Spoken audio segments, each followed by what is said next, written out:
Fellas, so it's been a while. I've been procrastinating like crazy on doing another review, so instead of doing the Bastard review, I wanted to do a in-between video. I review music, yet I've never really brought up what my favorite albums actually are, and to me that just feels kind of weird, because I'm doing music reviews and you guys have zero clues what genres are my favorite and what type of music I actually like. I mean, of course, I like every album I've reviewed, but just like everybody, I have favorites. And today, I decided that instead of doing the Bastard review, I would do an in-between where I focus on basically letting you guys know me better as a person, so you know what type of music I enjoy, so maybe you can better understand where I'm coming from when I do these reviews.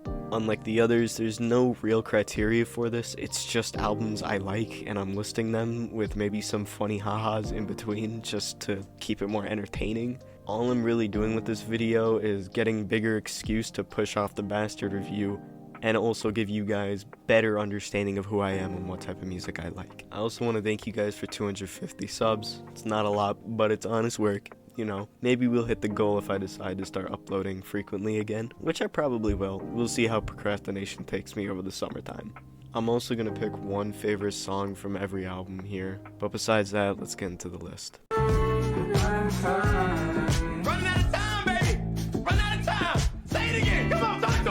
My last video was an entire review of this album, so it's pretty obvious that I really fucking like this album. And I do. I love this album with all my heart. Still an amazing album to me. It means a lot to me. A lot of the songs I feel like I can kind of relate to, but I also feel like I can't relate to. It does something that I like in every good album. Feeling proper emotion and feeling a certain way because of the song I'm listening to. This album's fantastic, from its features to its production to its just vocals. The songs like The Black Seminole absolutely murdering me on the first listen. Man, is that song good.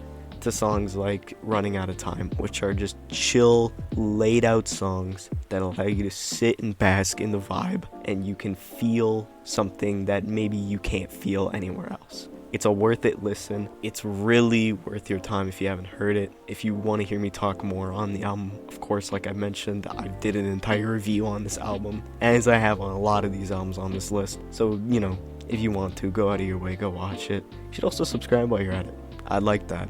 But anyways, let's just jump to the next one. I'm a fucking idiot because I literally just put it at the start of the video that I'm going to pick a favorite song from every album, and somehow I forgot to put that on the script for Let's Start Here. So my favorite track off this album is Drive Me Crazy. That bit running off of 3 AAA batteries, Salt. That bit running off of vegetable oil. Cherry Bomb? You're probably surprised that out of hundreds of albums I've heard, Cherry Bomb is in my top 5. Yeah, even though this album is of course mixed weirdly and every track is a whole goddamn new genre, I think that fuels my love for it more. It's raw, it's weird, and I love that. From the hard tracks to the soft tracks, this album is fucking beautiful, and I love every track, except Run. Fuck Run. Tracks like Find Your Wings just fill me with joy and make me sit and happy, while songs like Cherry Bomb hype me up like crazy. This album is really underrated, and I think that it's one of those albums where you really just need to give it a lot of listens to start to enjoy and understand it more, and after years of listening to it, I can proudly say it earns a spot on my top 5. While I love every track except for Run, it's actually pretty hard for me to pick a favorite, but like I mentioned on Let's Start Here, I've also done a review on Cherry Bomb before, so probably already know my favorite track is if you've watched that, but my favorite track off this album is Pilot, and it's probably going to stay that way. I absolutely love this song.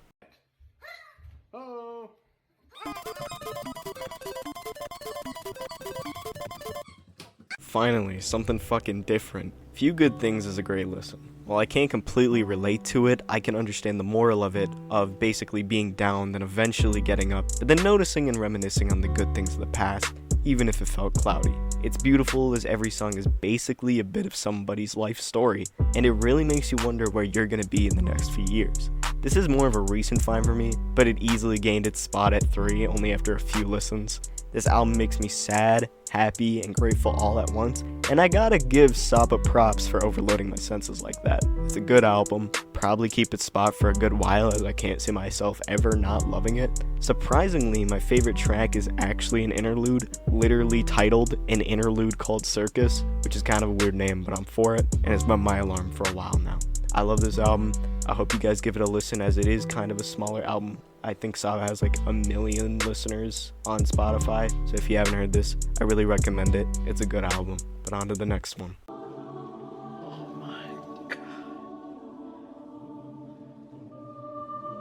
I get it. Next is a small but sweet and probably unexpected, similar to Cherry Bomb. Ye doesn't have many songs, but each of them has so much emotion put into them, it's scary what Kanye is capable of. They're beautiful, and this album had me questioning my goddamn life as a whole. This album is also one of those rare albums to make me cry, and I can gladly say Violent Crimes made me feel that way. Speaking of violent crimes, I now think I never want to have a daughter, and when I was crying, I was fucking crying for the dudes that have daughters. Ye is amazing, and I think it's a perfect example of how much emotion can be flooded into one goddamn album. I never got to do a full review on the album, but now y'all basically know it's my favorite Kanye album, and I know to some of you that's a crazy ass opinion. My favorite song, as I mentioned, is Violent Crimes, and I've been listening to this for a while, and it's been my favorite, so no change is expected. But now on to number 1, my favorite album of all time. Flower Boy, the album that changed me and basically started this whole thing I have going on. I can't explain how much this album means to me, for real. This album was the first that really pushed me to, listen to music and appreciate the artist more for their skills and their talents. Every song on this album is like a drug to me, and I never get sick of them. It's a really generic album to be my favorite, but I still remember the first day I heard it, and I was absolutely dumbfounded with how good music can actually sound. And I'm not an OG Tyler fan, so this was obviously my first time hearing him. So it was definitely crazy for some random ass dude to come in and change my entire vision on music. Ever since, I've loved his music, and it single-handedly pushed me to make this channel in a weird way. My favorite song off this album is, of course, all of them. It's insanely hard for me to choose, but because I basically do have to pick one, I would probably say Glitter, because it's by far the song I listen to the most. Thank you guys for watching this video. Please like and subscribe if you've made it this far. Appreciate every single one of you. The channel is definitely seeing some growth, even if it is smaller and smaller, and I won't exactly promise, but I'll try to get the Bastard review out eventually, because those videos on Tyler do really damn good. Like I said, thank you guys for watching. I appreciate every single one of you guys, and I'll see you guys next time.